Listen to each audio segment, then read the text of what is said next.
sepanjang bulan Februari ini saya akan bicara tentang satu tema, yakni tentang semua baik. Ayat menjadi dasarnya adalah Roma pasal 8 ayat 28. Saudara pasti sudah hafal firman Tuhan ini. Bunyinya apa saudara-saudara? Allah turut bekerja dalam segala sesuatu. Untuk apa? Mendatangkan kebaikan bagi dia, yaitu bagi saya dan saudara yang mengasihi dia, yang terpanggil sesuai dengan rencana. Ada amin? Mari kita buka Alkitab kita, Kejadian pasal 26 ayat 1 sampai 6 dan ayat 12 sampai 14. Saya akan bicara tentang kehidupan daripada Ishak, anak daripada Abraham. Kita akan baca firman Tuhan bersama-sama. Saya baca ayat 1, saudara ayat 2, dan seterus bergantian. Nanti kita ketemu di ayatnya yang ke-14. Dan saya beri tema pada pagi hari ini adalah Tuhan ada di setiap musim kehidupan kita. Ada amin saudara-saudara? Baik, mari kita mulai firman Tuhan ini. Maka timbullah kelaparan di negeri itu.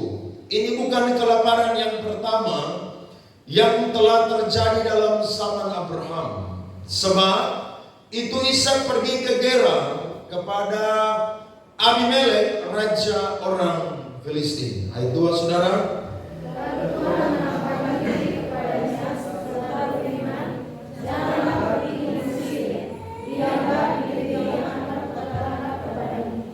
Tinggallah di negeri ini sebagai orang asing, maka aku akan menyertai engkau dan memberkati engkau. Sebab kepadamu lah dan kepada keturunanmu akan kuberikan seluruh negeri ini, dan aku akan menepati sumpah yang telah kuikrarkan kepada Abraham ayahmu.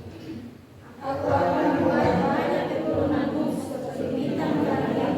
Aku akan memberikan kepada keturunanmu seluruh negeri ini, dan oleh keturunanmu semua bangsa di bumi akan mendapat berkat. Amin.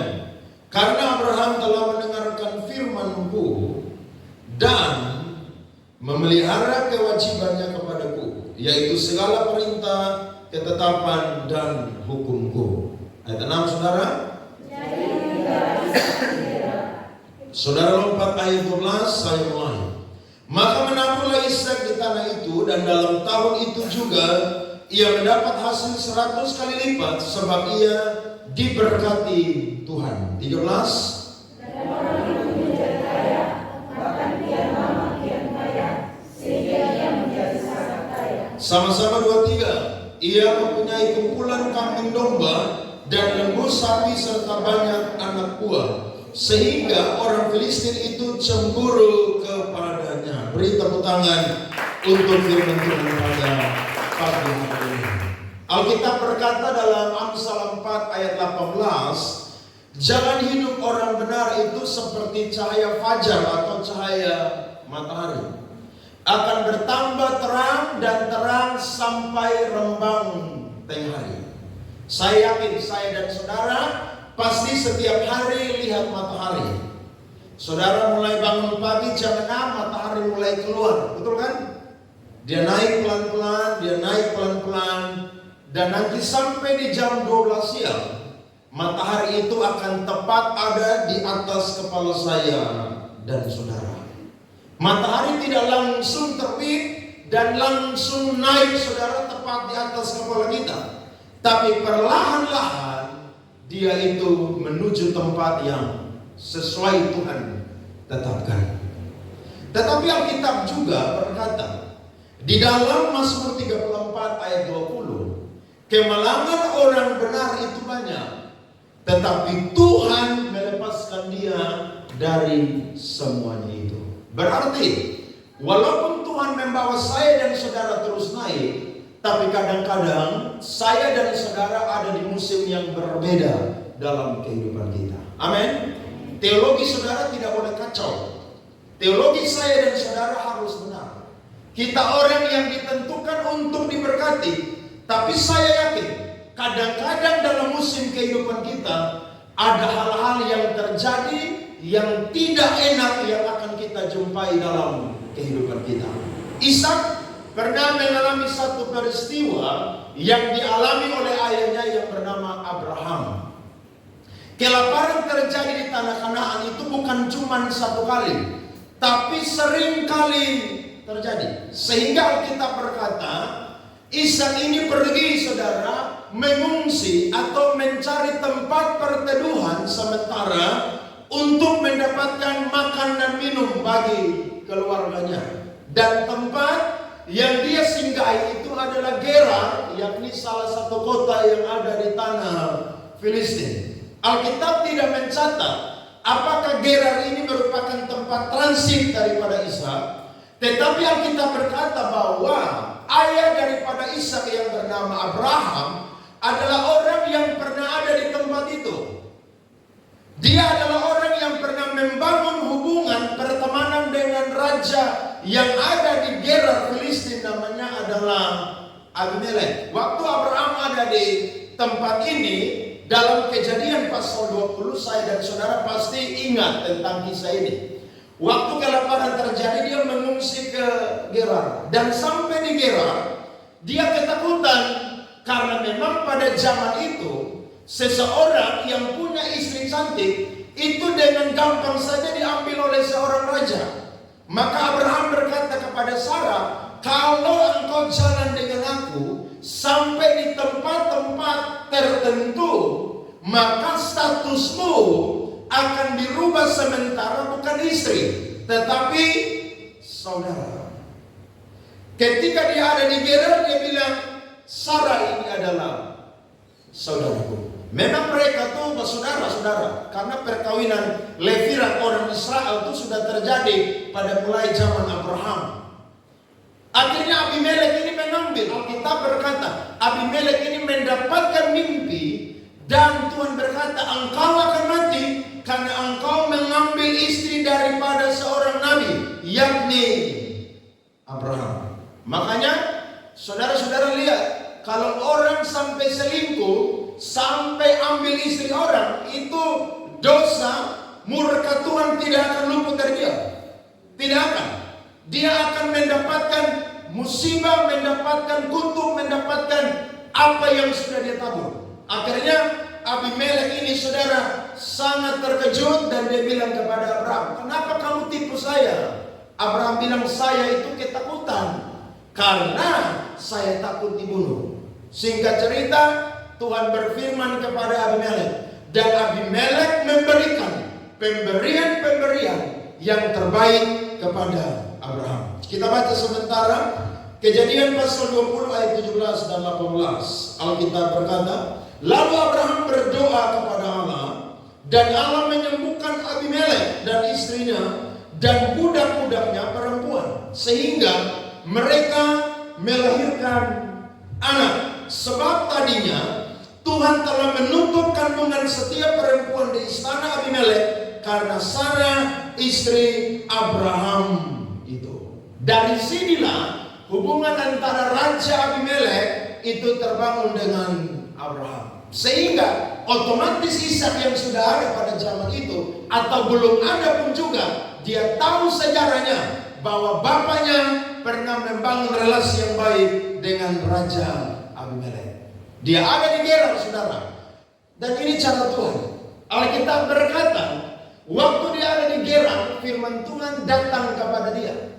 Dan firman Tuhan berkata bahwa engkau jangan pergi ke Mesir, tetapi diamlah di negeri ini, sebab aku akan memberkati engkau. Saudara lihat, cara Tuhan bekerja dalam kehidupan kita itu berbeda-beda. Tuhan tidak hanya punya satu cara. Tuhan punya segala macam cara untuk bekerja di dalam situasi-situasi yang sulit dalam kehidupan kita. Makanya saya dan saudara jangan selalu teringat-ingat akan hal-hal yang pernah Tuhan kerjakan dan itu kita rekam dan kita berkata, kita minta Tuhan kerjakan ulang dong seperti demikian. Saya mau berkata, Allah kita itu sangat kreatif sehingga dia mampu untuk mengerjakan sesuatu yang berbeda, tapi tujuannya adalah sama. Yakni apa? Mendatangkan kebaikan bagi saya dan saudara. Ada amin? Tuhan sangat kreatif, saudara, dalam hal apapun. Dalam hal mujizat, dalam hal kesembuhan, dalam hal tanda ajaib, dalam hal memberkati kita. Tuhan punya 1001 macam cara yang tidak pernah saya dan saudara pikirkan. Tapi Tuhan bisa buat itu dalam kehidupan saya dan saudara. Sehingga Alkitab mencatat dari ayat 12 sampai ayat 14 tadi, Ishak, saudara, diberkati oleh Tuhan. Kita akan lihat ada 3 bukti Ishak itu diberkati oleh Tuhan. Yang pertama, Ishak menjadi kaya dalam tahun itu juga.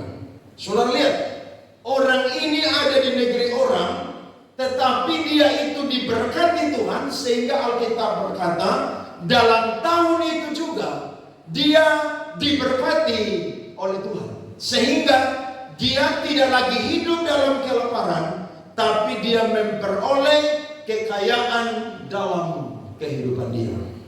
Siapa yang mau diberkati Tuhan? Siapa yang mau dirubah Tuhan jadi orang kaya? Amin dong. Kaya itu alkitabiah. Kecuali saudara kaya tidak bertobat, itu tidak alkitabiah. Tapi kalau kaya, bertobat, cinta Tuhan, memberi untuk Tuhan, pekerjaan Tuhan, saudara tuh jadi orang yang berkenan di hadapan Tuhan. Karena orang kaya yang tidak bertobat itu tidak masuk surga. Tapi orang kaya yang bertobat, saudara, itu masuk surga. Kenapa? Karena dia selain mempersembahkan tubuhnya kepada Tuhan, dia juga mempersembahkan harta kekayaannya kepada Tuhan. Yang kedua, Alkitab berkata Ishak menjadi sangat kaya. Ayat 14 firman Tuhan berkata, ia mempunyai kumpulan kambing domba dan lembu, sapi serta banyak anak buah, sehingga orang Filistin itu cemburu kepadanya. Dari kaya, Alkitab berkata, saudara, menjadi apa? Sangat kaya. Dan yang ketiga adalah ayat 16. Mari kita baca sama-sama. Alkitab berkata, lalu kata Abimelek kepada Ishak, pergilah dari tengah-tengah kami, sebab engkau telah menjadi jauh lebih berkuasa daripada kami. Yang ketiga, Ishak lebih kaya dari orang Filistin. Saudara perhatikan, Tuhan kalau bekerja dalam kehidupan kita, itu mendatangkan kebaikan. Hal-hal yang tidak pernah saya dan saudara pikirkan, Tuhan bisa buat dalam kehidupan kita. Tuhan bisa kerjakan dalam kehidupan kita. Ishak mau nyebrang ke Mesir karena pada saat itu kerajaan yang cukup berkuasa adalah Mesir. Sudah sangat maju peradaban yang ada di Mesir. Sehingga kalau Abraham pernah pergi ke Mesir dan mendapatkan segala kebutuhan, tapi Ishak pun juga, saudara, tidak mau ragu-ragu. Dia rindu untuk pergi juga ke Mesir. Tetapi Tuhan bekerja lewat firman-Nya, dan akhirnya Ishak itu diberkati Tuhan. Dari kisah ini, saudara, saya mau sampaikan kepada kita semua. Dari kisah ini, jangan saya dan saudara membangun sebuah doktrin atau sebuah ajaran atau sebuah rumusan bahwa saya dan saudara akan sama seperti Ishak. Tanda kutip diberkati oleh Tuhan, iya. Tetapi untuk menjadi orang yang mungkin sangat kaya, saya yakin tidak akan pernah kita semua mengalami seperti Ishak. Betul atau tidak? Karena firman ini jangan sampai jadi doktrin, jadi ajaran, sehingga saudara iring Tuhan, cari Tuhan, saudara bilang kalau Ishak paling kaya, sangat kaya, saya juga mau paling kaya dan sangat kaya.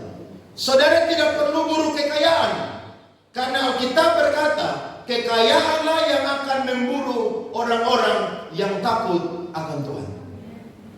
Ya, jadi jangan bangun doktrin dari firman ini.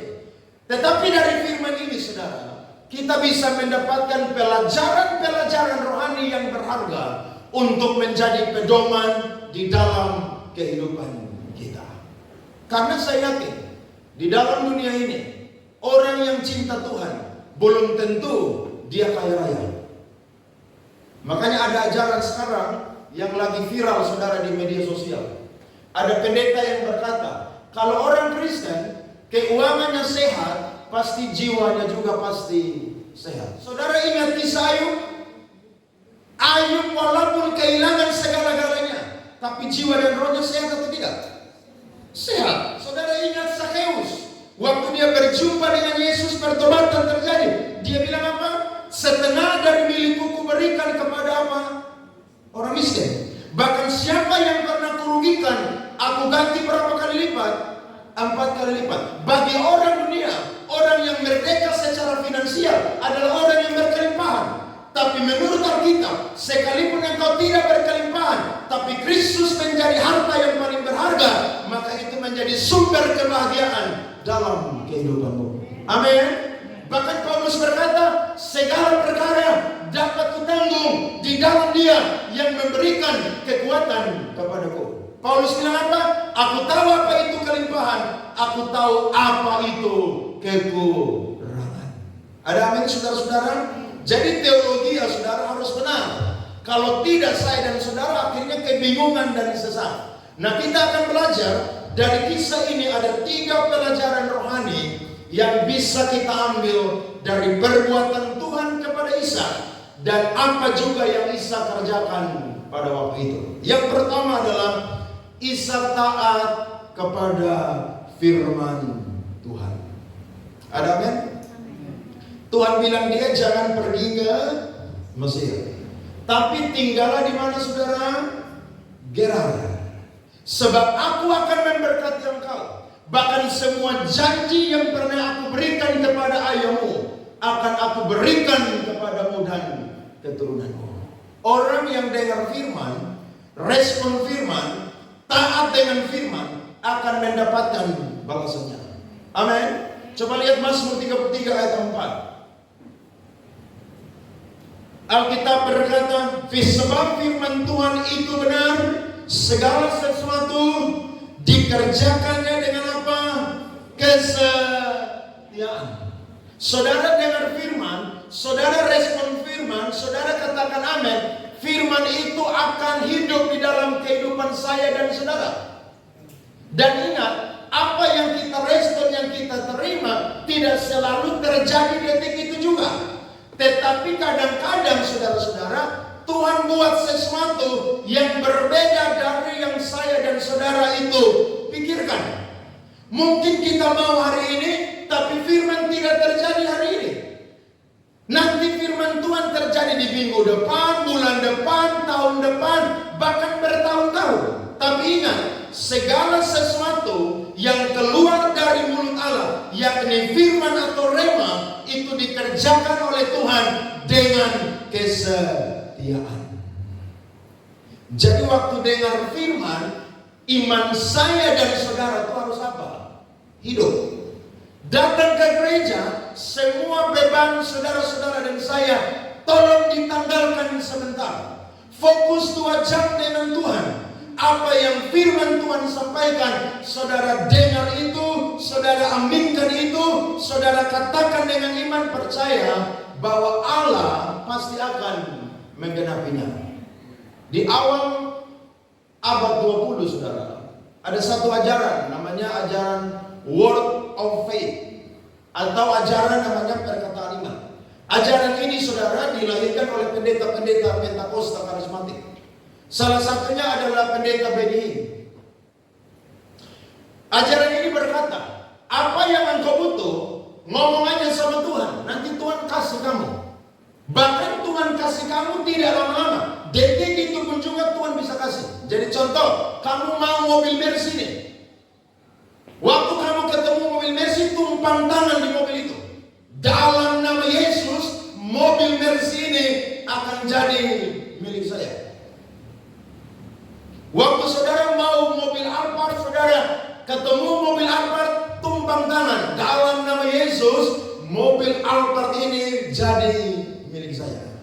Dan ajaran ini akhirnya masuk di dalam salah satu bagian dari teologi kemakmuran, saudara, yang akhirnya meracuni semua orang-orang Kristen hampir di seantero dunia.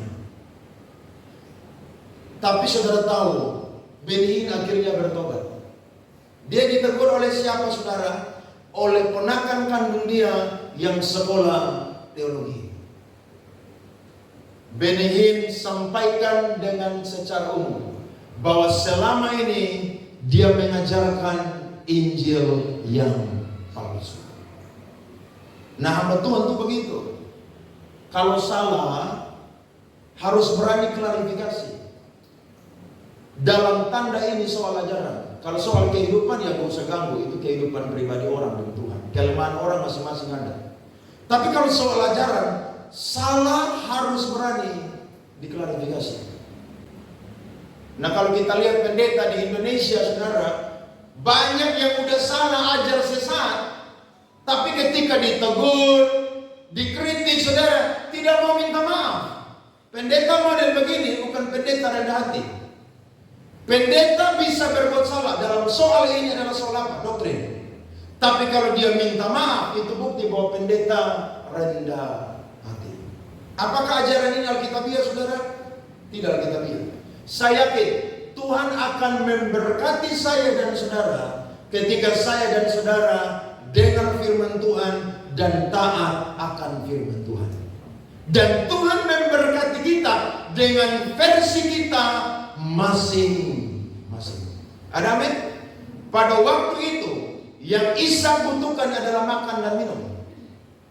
Sehingga ketika dia ada di tanah Filistin, Tuhan kasih dia berkat untuk dia tidak mengalami kelaparan lagi. Tapi semua kebutuhan-kebutuhan dia itu Tuhan menyediakan. Lewat siapa, saudara? Lewat seorang yang dipakai Tuhan, raja orang kafir yang bernama Abimelek.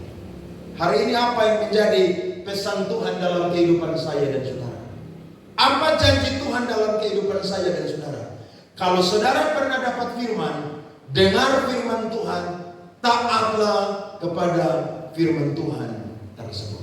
Tidak heran Yakobus kan pernah singgung. Coba saudara perhatikan Yakobus pasalnya yang keempat, ayat 13 sampai ayatnya yang ke-15. Jadi sekarang, hai kamu yang berkata, hari ini atau besok kami berangkat ke kota Anu, dan di sana kami akan tinggal setahun dan berdagang serta mendapat apa? Untung. Sedang kamu tidak tahu apa yang akan terjadi besok. Apakah arti hidupmu? Hidupmu itu sama seperti apa? Uang yang sebentar saja kelihatan lalu lenyap. 15 baca sama-sama 23. Sebenarnya kamu harus berkata, jika Tuhan menghendakinya, kami akan hidup dan berbuat ini dan itu. Ada amin? Jadi saudara mau buat apa-apa, tanya Tuhan dulu. Saudara mau kerjakan sesuatu, coba sharing dengan Tuhan. Alkitab berkata, janganlah hendaknya kamu khawatir tentang apapun juga, tapi naikkanlah segala keluhan kekhawatiranmu dalam doa dan apa, saudara? Dan apa? Ucapan syukur. Khawatir boleh, khawatir manusiawi, tapi ingat, solusinya adalah ngobrol dengan Tuhan lewat doa. Jadi kita orang Kristen ini memang buat apa-apa tuh harus tanya Tuhan, saudara. Saudara tidak boleh jalan sendiri, kerjakan sendiri. Nanti terakhir saudara dapat masalah baru saudara bilang, ini gara-gara Tuhan tidak tolong saya sih. Sebenarnya bukan Tuhan tidak tolong, saya dan saudara yang pilih jalan sendiri. Makanya waktu manusia jatuh dalam dosa, firman yang berulang-ulang dikatakan adalah Tuhan menyesal menjadikan manusia. Menyesal di situ bukan berarti bahwa Tuhan menyesal karena telah menciptakan manusia, tapi Tuhan menyesal karena manusia memilih jalannya sendiri. Ya kan? Masih muda nih, Ya, cita-cita, kerinduan mau menikah. Tiba-tiba kenalan dengan seorang pria atau wanita, cantik, pekerjaan bagus, sehat. Tapi saudara tahu dia bukan anak Tuhan. Bahkan kadang-kadang kita lihat dia itu tidak punya agama begitu. Kenapa? Karena tidak tahu dia agama apa. Jumat tidak di masjid, Minggu tidak di gereja, hari lain tidak di pura, tidak pergi beribadah.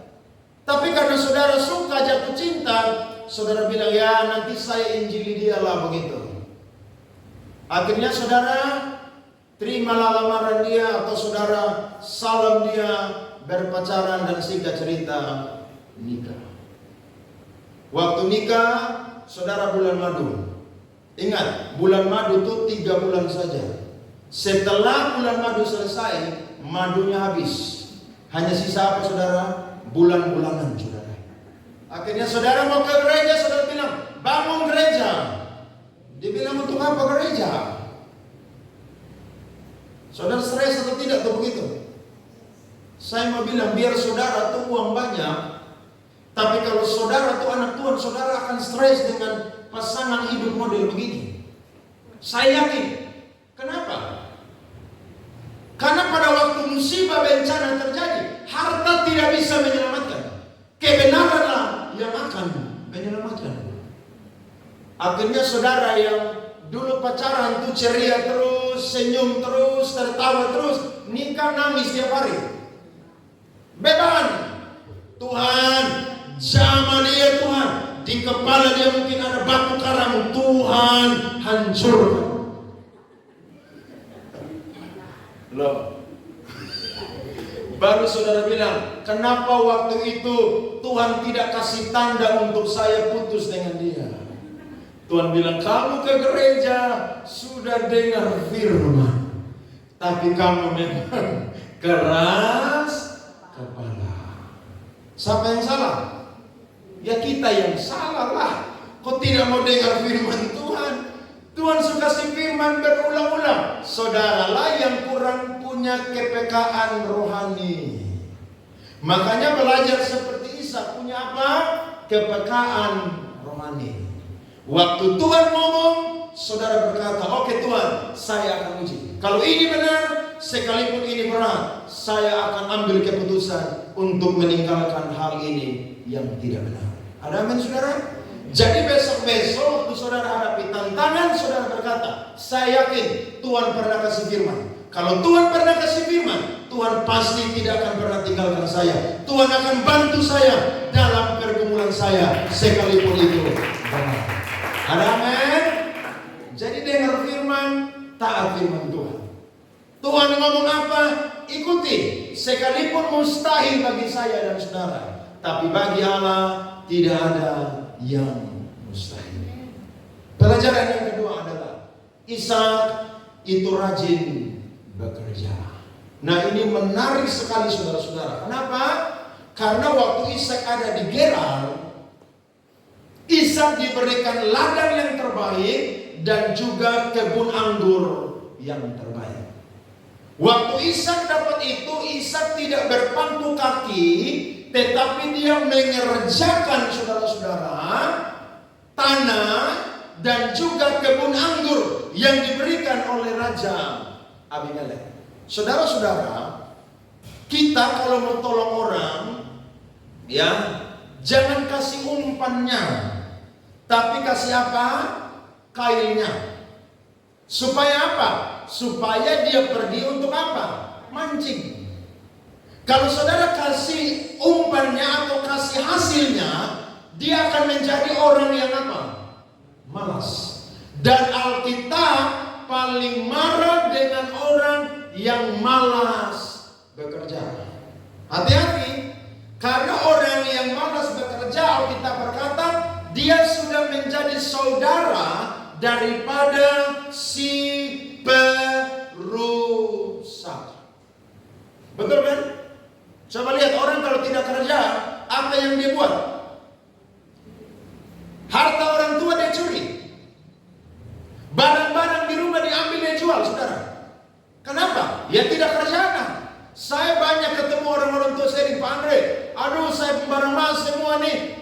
ambil semua, jual. Untuk apa? Main judi online. Tidak mau kerja. Saya bilang, Mama, firman Tuhan berkata, orang yang pemalas suruh pergi belajar kepada semut. Aduh Pak Andre, nanti kalau kita tidak kasih makan, nanti dia sakit. Ya kadang-kadang sebagai orang tua betul juga ya. Waduh, kalau dia sakit kita juga repot. Antar dia ke rumah sakit, harus jaga dia 3 hari pakai BPJS. Nanti pulang kalau dia kembali lagi, masuk lagi. Aduh, kadang-kadang kita juga serba salah. Tapi Paulus pernah bilang kepada jemaat Tesalonika dalam saudara-saudara 2 Tesalonika pasal 3 ayat 10 sampai 12. Alkitab berkata, sebab juga waktu kami berada di antara kamu, kami memberi peringatan ini kepada kamu. Jika seorang tidak mau bekerja, janganlah apa saudara? Ia makan. Kalau saudara baca firman Tuhan ini mungkin secara pandangan kita sederhana. Ya udah, kalau yang nggak kerja sih ya nggak usah kasih makan. Tapi Paulus pada waktu itu dia berbicara firman ini karena dia marah saudara-saudara. Kenapa? Ayat 11 bilang ini, kami katakan ini karena kami dengar bahwa ada orang yang tidak tertib hidupnya dan tidak bekerja, melainkan sibuk dengan apa? Hal-hal yang apa? Betul kan? Orang kalau tidak bekerja, dia punya kerjaan untuk kerjakan hal yang tidak berguna. Dia akan jalan keliling rumah orang, duduk, cari kawan untuk bercerita di situ. Cari kawan untuk apa? Gosip di situ.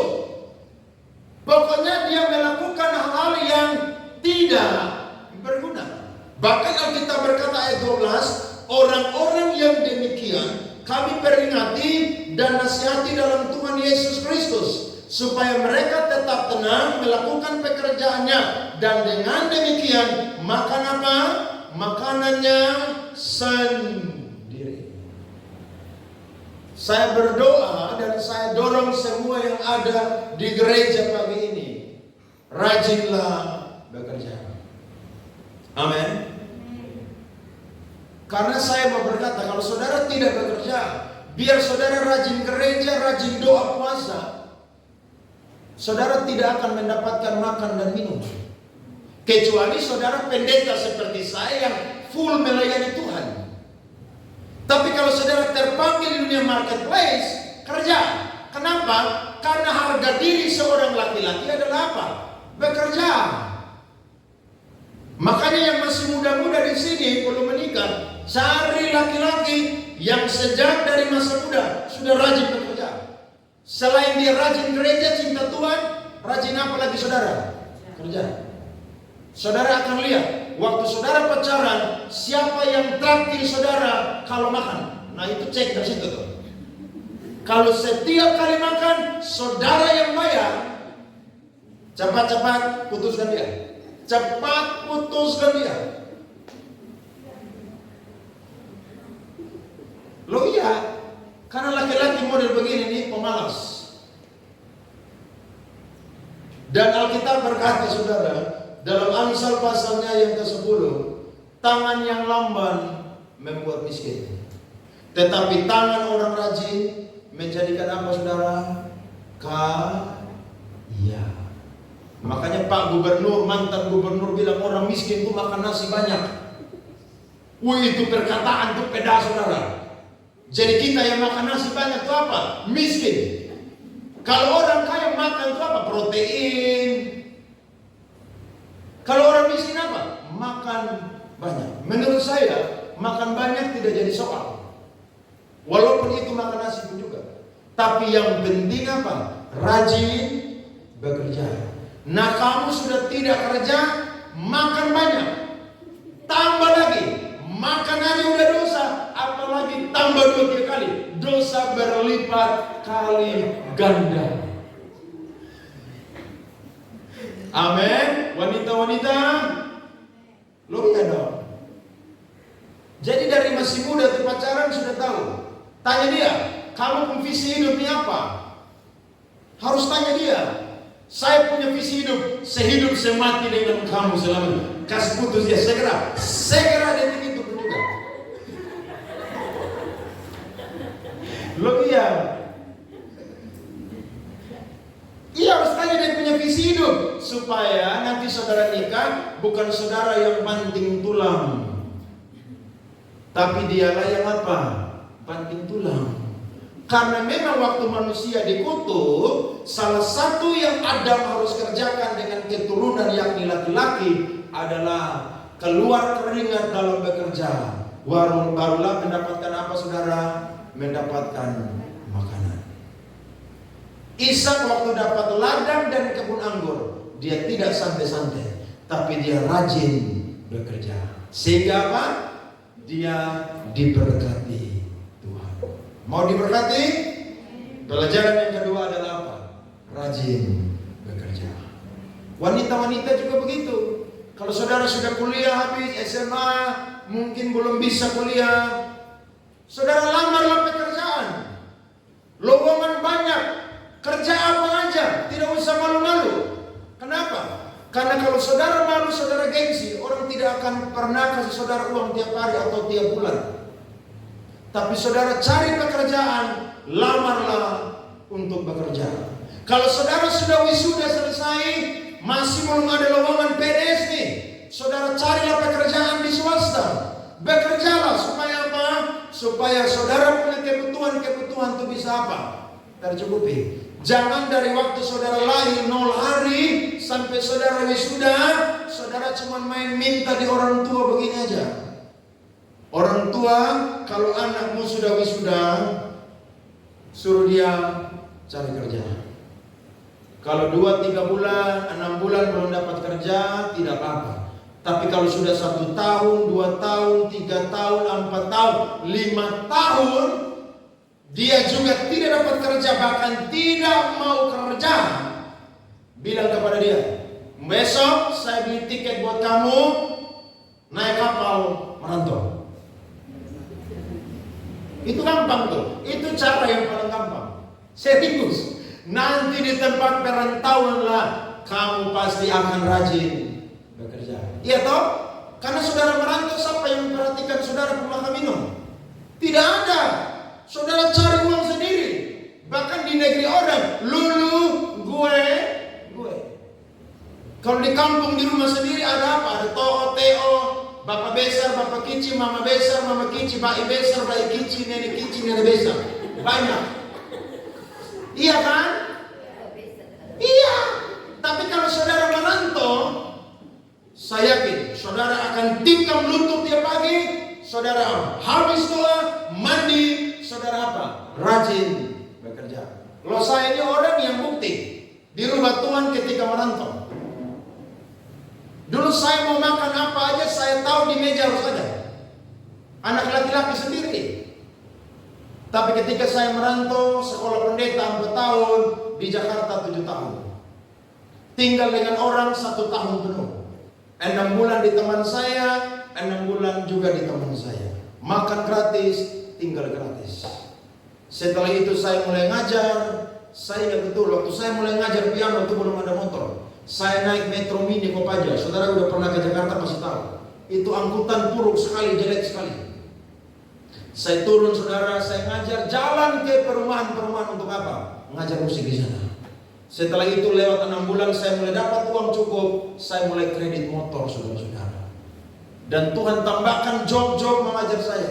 Sampai dulu saya tuh hampir-hampir tidak ada job mengajar. Mengajar dari hari Senin sampai hari Minggu. Waktu Opa Saleh meninggal, Mama Nia dengan Mama Rini kuliah. Siapa yang biaya mereka? Saya lah yang biayai. Dulu saya cuma di rumah, waktu makan tinggal buka meja makan. Sekarang tidak bisa begitu. Harus rajin bekerja supaya dapat apa? Makan, minum, dan uang. Ada amin? Jadi ora labora. Bilang sama kiri kanan, doa dan rajin bekerja. Amin.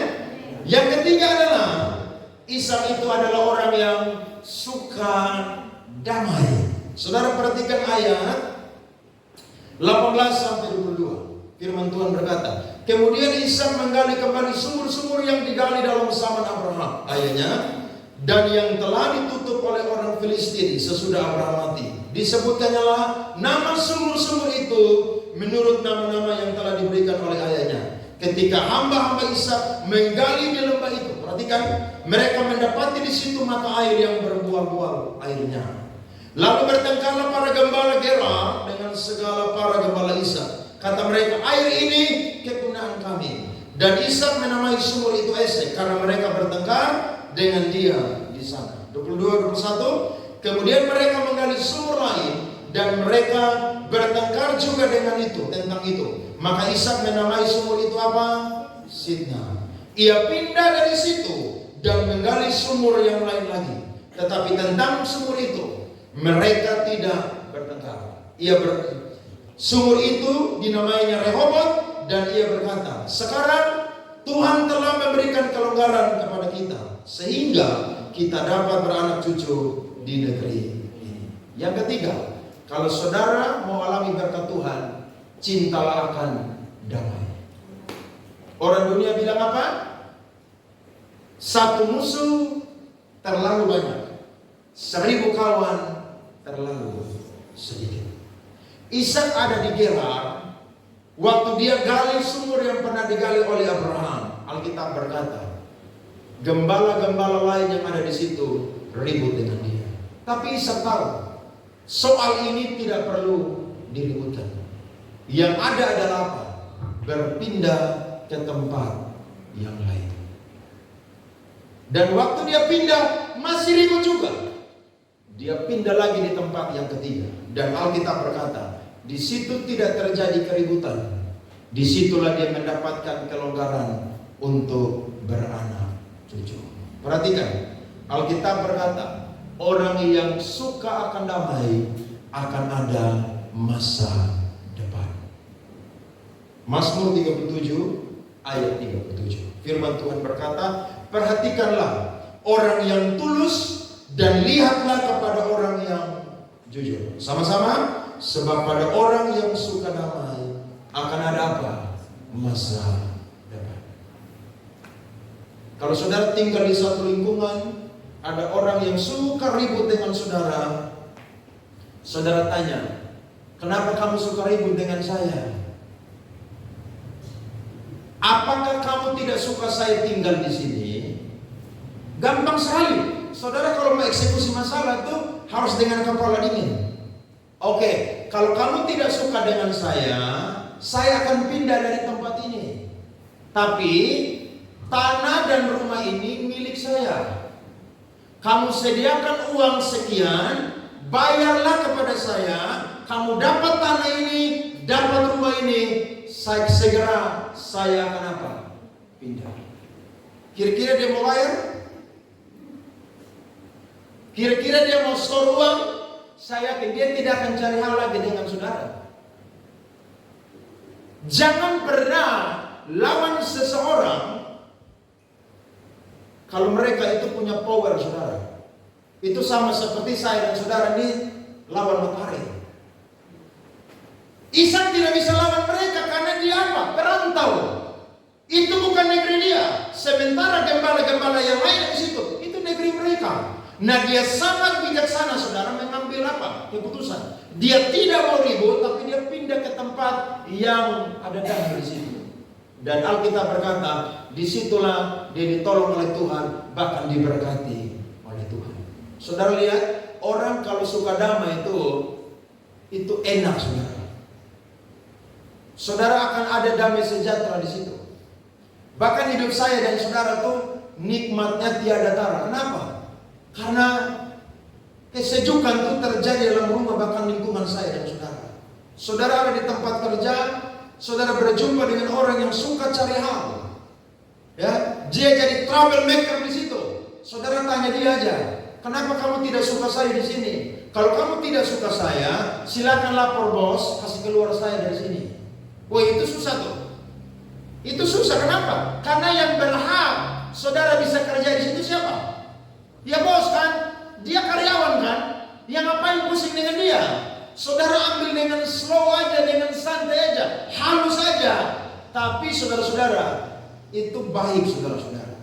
Nah Ishak nih, dia diberkati Tuhan karena Tuhan tahu Ishak nih orang yang apa? Suka damai. Selesaikan sesuatu sesuai dan tepat dan terukur. Saya yakin itu akan mendatangkan kebaikan bagi saya dan saudara. Jangan cari musuh. Ada amin? Cari kawan sebanyak mungkin. Cari sahabat sebanyak mungkin. Cinta damai dimanapun saya dan saudara berada. Saya percaya lewat saya dan saudara kita menjadi berkat bagi banyak orang. Karena Yesus bilang apa? Berbahagialah orang yang membawa apa? Damai. Karena apa? Mereka akan disebut anak-anak Tuhan. Ada amin? Kiranya 3 pelajaran ini jadi berkat untuk kita semua. Beri tepuk tangan Tuhan Yesus. Mari kita bangkit berdiri.